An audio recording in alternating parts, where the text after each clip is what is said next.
네, 안녕하세요. 방금 소개받은 우지창 변호사라고 합니다. 이 뜻깊은 자리에 초대해 주셔서 정말 감사하고, 오늘 나온 논의들이 앞으로 그 사업자가 그 사업을 하는데 많은 도움이 되었으면 합니다. 시간이 많이 없어서 바로 들어가는 걸로 하고요. 네. 그 법률, 제가 다른 분들 발표를 들어보니까 법률가들이 하는 생각은 뭐 비슷하다는 생각이 듭니다. 저는 이제 STO 관련해서 이제 사업을 추진하시려는 분들이 이제 기존에 준비하시거나 아니면 앞으로 하시려는 분들이 이제 STO의 도입과 관련해서 이제 알아둬야 될 사항을 전체적으로 논점을 짚어드리고요. 이제 이 사항들을 고려하셔야 된다라는 그 측면에서 접근해 주시면 감사하겠습니다. 일단 관련 개념부터 말씀드리면, 우리나라 자본시장법은 이제 금융투자 상품으로부터 시작을 합니다.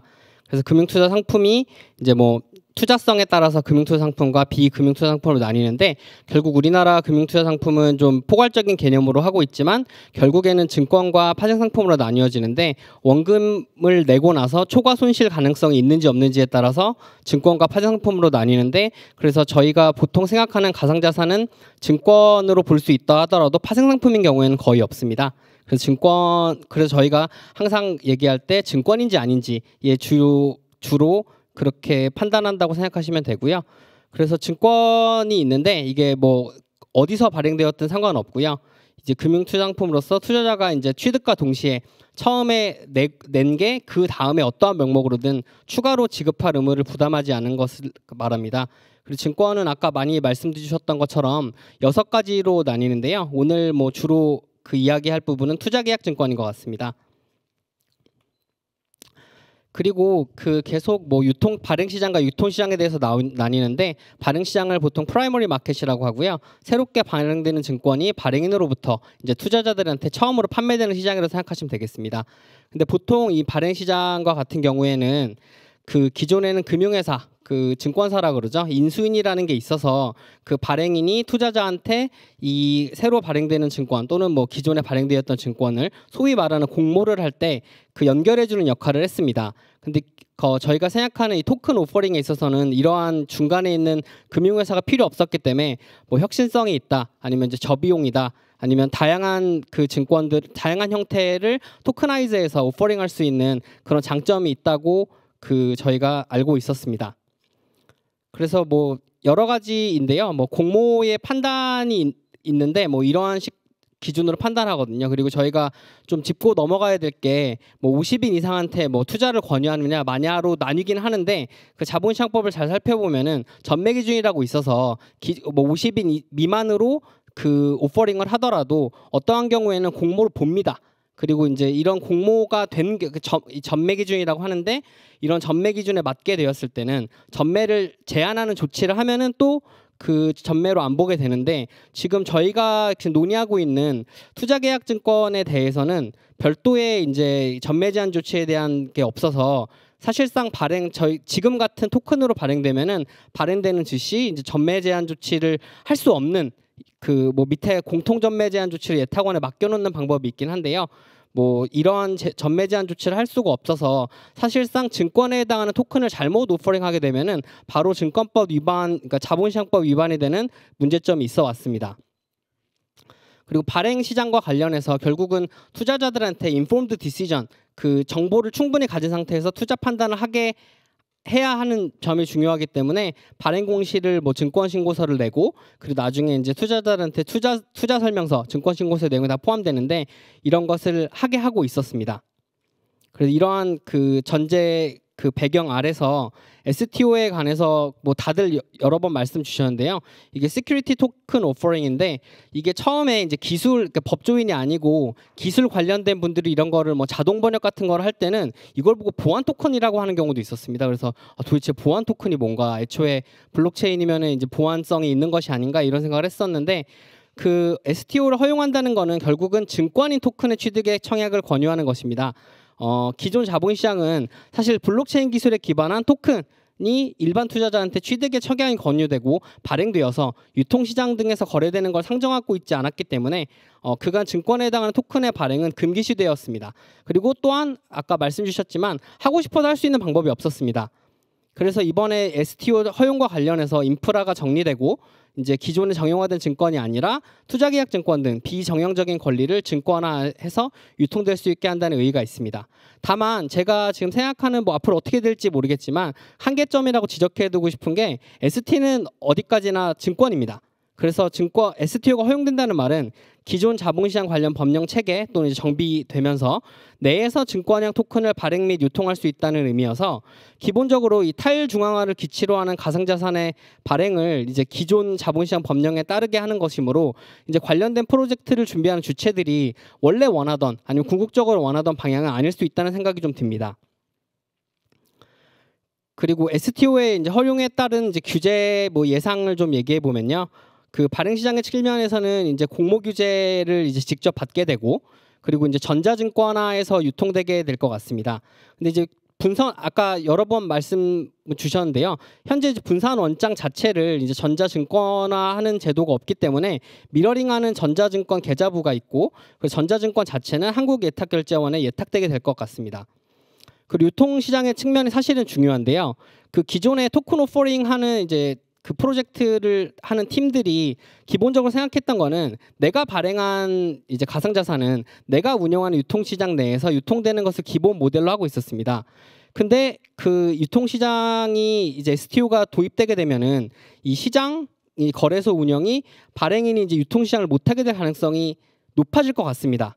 이걸 보고 소위 발행과 유통의 분리인데 이게 기존 금융제도에서는 기본입니다. 근데 이제 이게 저희 토큰과 관련해서도 괜찮을지는 좀 많은 논쟁이 필요할 것 같은데 기본적으로 이게 금융 당국이 규제 방향을 설정하기 때문에 발행과 유통의 분리가 될 가능성은 매우 높고 시장은 이제 기존의 KRX나 아니면 장외시장 뭐 KOTC 마켓 이런 장외시장이 있는데 이게 될 수 있으면 이제 거래는 증권사가 중개하는 모델이 될 가능성이 상당히 높습니다. 장외 거래나 그 거래 중개에 있어서는 이제 스몰 라이센스의 특례가 도입되거나 아니면 잠정적으로 시장 개설 행위에 대한 현재처럼 샌드박스 허용 가능성도 있어 보이긴 합니다. 그리고 매매 방식은 어떻게 될 거냐? 그 매매 방식을 여러 가지로 나눌 때 이제 KRX 같은 데서 쓰는 다자간 경쟁 매매 방식이 있고요. 그리고 그 이제 호가가 정확히 맞지 않으면은 거래가 체결되지 않는 다자간 상대 매매 방식이 있고 그리고 이제 뭐 중고나라나 아니면 당근마켓 같은 1대1 상대매매 방식이 있는데 기본적으로는 다자간 상대매매 방식 정도로 채택될 가능성이 높은 것 같긴 합니다. 그리고 유통시장 측면에 있어서 그 유통시장에서 정하는 이제 공시를 하여야 할 겁니다. 그리고 이제 소비자 보호, 그러니까 소비자, 투자자, 이용자 보호의 측면에 있어서는 거래 질서를 규제해야 될 것 같은데 불공정 거래 금지 규제의 대상이 이제 STO가 된 이상 그 증권이기 때문에 기존 시장에 상장되는 경우에는 상장을 전제로 하는 불공정 거래가 직접 적용될 수 있고 별도의 시장으로 만드는 경우에는 위 규제가 직접 적용되기는 어렵겠으나 이제 불공정 거래 금지 규제의 캐치홀 조항이 전체적으로 보는 조항이 부정 거래 금지인데 이게 적용될 여지는 있어 보입니다. 그래서 사업 추진 시 고려해야 되는 주요 규제를 좀 설명을 해드리면 일단 여러 번 말씀드린 자본시장법이 있고 증권의 정의 그리고 증권의 공모의 규제를 하고 있고 발행되고 유통되고 그리고 불공정 거래 행위를 규제하게 됩니다. 그리고 어떠한 이제 금융투자업과 관련된 행위에 이제를 하고 싶은 이걸 업으로 하고 싶은 사업자들에게는 진입 규제가 적용되게 됩니다. ST는 금융투자 상품이므로 ST의 발행인이 발행한 ST 판매 등에 있어서 일정한 역할을 하기 위해서는 사실은 라이센스가 필요하게 될 수 있습니다.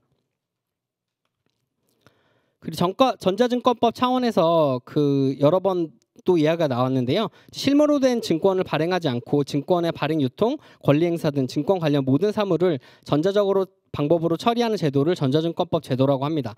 이제 주요 플레이어로는 전자등록기관인 지금 현재 예탁원이 있고요. 계좌관리기관은 증권사 등 금융기관만 할 수 있습니다. 그리고 발행인은 발행인 관리계좌를 관리하는 역할을 하는데요. 이렇게 되면은 STO를 한다 하더라도 이 ST의 발행인은 발행인 관리계좌만 관리할 수 있고 이 계좌관리기관의 역할을 할 수 없을 것으로 보이거든요. 그래서 이게 앞으로 어떻게 제도가 이제 개선이 될지 저희가 좀 지켜볼 필요가 있습니다. 그리고 금융규제혁신법 샌드박스에 대해서 이야기가 많이 나왔는데요. 기본적으로 이 혁신금융 서비스 제도는 기존 금융 서비스의 제공 내용 방식 방식이나 형태 등의 차별성이 인정되는 금융업 또는 이와 관련된 업무를 수행하는 과정에서 제공되는 서비스에 대해서 규제 적용 특례를 인정하는 제도입니다. 이게 뮤직하우에 대한 투자계약증권 인정 이후 사업 모델을 재구성해서 이 샌드박스 제도화에서 운영할 수 있도록 하였는데 아까 구체적인 모델은 설명해 주신 바가 있습니다. 이에 따라서 소위 조각 투자 플랫폼 비즈니스를 고려하는 경우에 샌드박스가 유일한 해결책이 아니냐 이런 면이 좀 있었고요. 근데 다만 샌드박스 제도는 기본적으로 특례 부여이므로 특정 행위에 대한 라이센스 제도가 아닙니다. 이런 한계가 있고 지적해 주신 것 같습니다. 그래서 설명을 좀 하자면 유사한 조각 투자에 대해서 여러 플랫폼이 샌드박스를 신청하고 이제 그렇게 되면 심사가 지연되고 플랫폼과 어느 플랫폼 모델이 더 나은가 이런 플랫폼 간 경쟁에 따라 일부는 탈락할 수 있는 등으로 오랜 기간 프로젝트를 준비한 팀들도 샌드박스 통과 여부를 예측할 수는 없습니다. 그래서 조각 투자에 대해서는 발행인인 사업자가 신탁회사, 이제 도산을 절연하는 기능이 있고요. 그 증권사 등과 협업해서 비금전 신탁의 수익권, 원래는 금전 신탁만 수익증권으로 발행할 수 있거든요. 이런 특례 부여를 함으로써 이제 발행하고 이게 발행에서 또 공모에 대한 특례 여러 번 설명 주신 것 같습니다. 그래서 플랫폼 시장에서도 시장에 대한 개설 허가에 대한 특례 부여를 받아서 유통시키는 방식으로 특례를 인정 경우가 많고 이게 지금 정형화된 모델로 보입니다. 그리고 특정금융정보법 이야기를 좀 해야 되는데요. 이제 여기에 가상자산이나 가상자산 사업자에 대한 규제를 하고 있는데 현행 가상자산에 대한 정의를 보면은 가상자산을 입법할 때 여러 개 명시적으로 배제한 것 중에 하나가 자본시장법에 따른 증권이면 가상자산에서 명시적으로 배제하고 있습니다. 그렇다는 말은 ST가 되면은 그 기술 기반이 블록체인인지 여부와 관계없이 특정금융정보법에 따른 가상자산은 아니게 됩니다. 따라서 ST가 가신 아닌 토큰을 가지고는 기존과 유사한 비즈니스가 가능할 수 있습니다. 다만 이제 향후 금융당국은 이런 가이드라인이 나온 다음에는 토큰의 증권 여부 판단에 있어서 보다 적극적일 수 있다는 생각이 듭니다. 그리고 가상자산 사업자를 규제하고 있는데 가상자산 사업자의 행위로 결정된 행위를 하려면 신고를 해야 합니다. 근데 가상자산을 발행한 자가 그 생태계 내에서 해당 가상자산이 특정한 용도로 활용되는 등에 있어서는 가상자산 사업자 신고가 필요 없는 것으로 해석돼서 그 발행인에 대한 이제 라이센스는 현재 필요 없는 걸로 보이고 있습니다.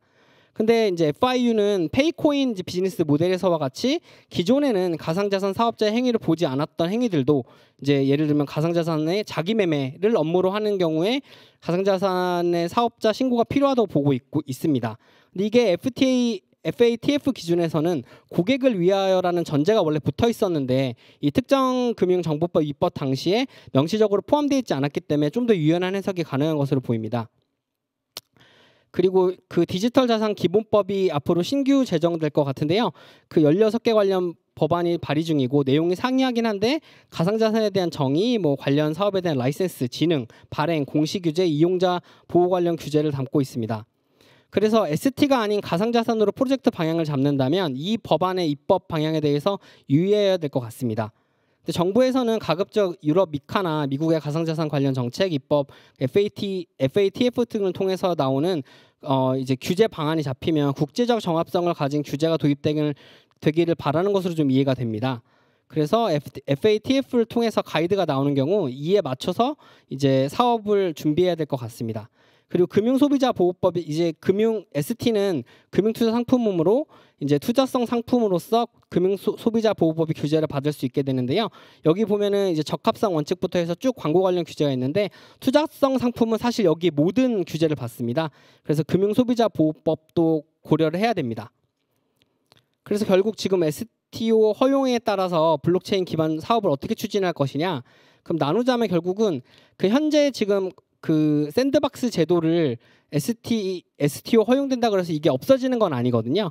그래서 투자계약증권을 비금전 신탁으로 신탁하는 방식으로 규제 특례를 인정받은 경우가 보편화됐는데 이 부분에 따라서 일부 사업을 허용받을 여지는 있습니다. 왜냐하면 STO가 허용된다고 하더라도 이제 요구되는 일정 정도의 형식적인 틀이 있을 수 있거든요.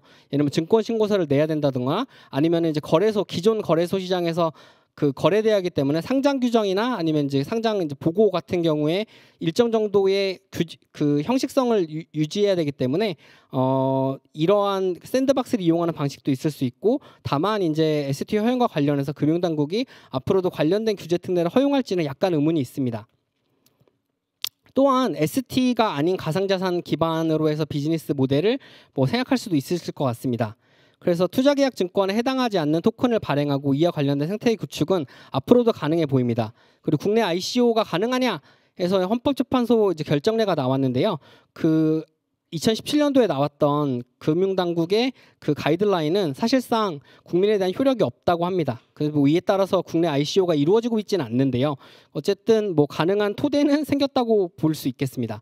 근데 이제 중요한 거는 증권성을 완전히 배제시켜야 되는데, 앞으로 금융당국에서 이에 대해서 좀 적극적인 해석을 할 가능성이 좀 있는데, 이제 항상 저희가 이제 증권과 관련된 의견서를 받게 되면은 이 여기에 나와 있는 요소들을 가지고 저희가 검토를 하고 있습니다. 근데 실물 자산에 대한 토큰인 경우에 조각 투자로서 투자계약증권에 해당할 가능성이 높긴 한데, 소유권 등을 직접 불안하거나 아니면 개별적으로 사용 수익 처분 가능하다면 실물 자산을 기반으로 토크나이즈할 가능성은 여전히 있어 보입니다. 그리고 그 말씀드린 것처럼 적극적으로 증권을 해석할 가능성이 좀 있어 보이고요. 이제 ST 기반 비즈니스 모델 를 이제 가져갈 수 있을 것 같은데, 이 여기에 도입에 따라 갖춰진 인프라에 따라서 비교적 예측 가능한 방식으로 토큰 비즈니스를 할 수 있을 것으로 보입니다. 샌드박스 대비해서 예측 가능성이 증대된 효과가 있는데요. 규제에 맞춘다면 이제 좋은 아이디어로 비교적 소규모 자본 인력으로 ST를 발행할 여지도 있어 보입니다. 근데 다만 이제 그리고 또한 제도권 인프라를 활용하게 되므로 규제의 확실성에 따른 리스크가 감소하게 되는데, 좀 단점을 몇 가지 좀 생각해 봤는데, 이제 탈중앙화 이상을 실현하기는 좀 어려울 것 같고요. 유통시장을 운영하는 거는 불가능할 가능성이 높아 보입니다. 그리고 일정 정도 규격화를 요구될 가능성이 있고, 그리고 증권 관련 모든 규제에 노출될 것 같습니다. 그리고 STO 발행 자체에 대해서 일정한 지배구조를 요구하거나 아니면 내부 통제에 관한 그 규제 가능성이 있어 보입니다. 네, 여기까지 하겠습니다. 들어주셔서 감사합니다.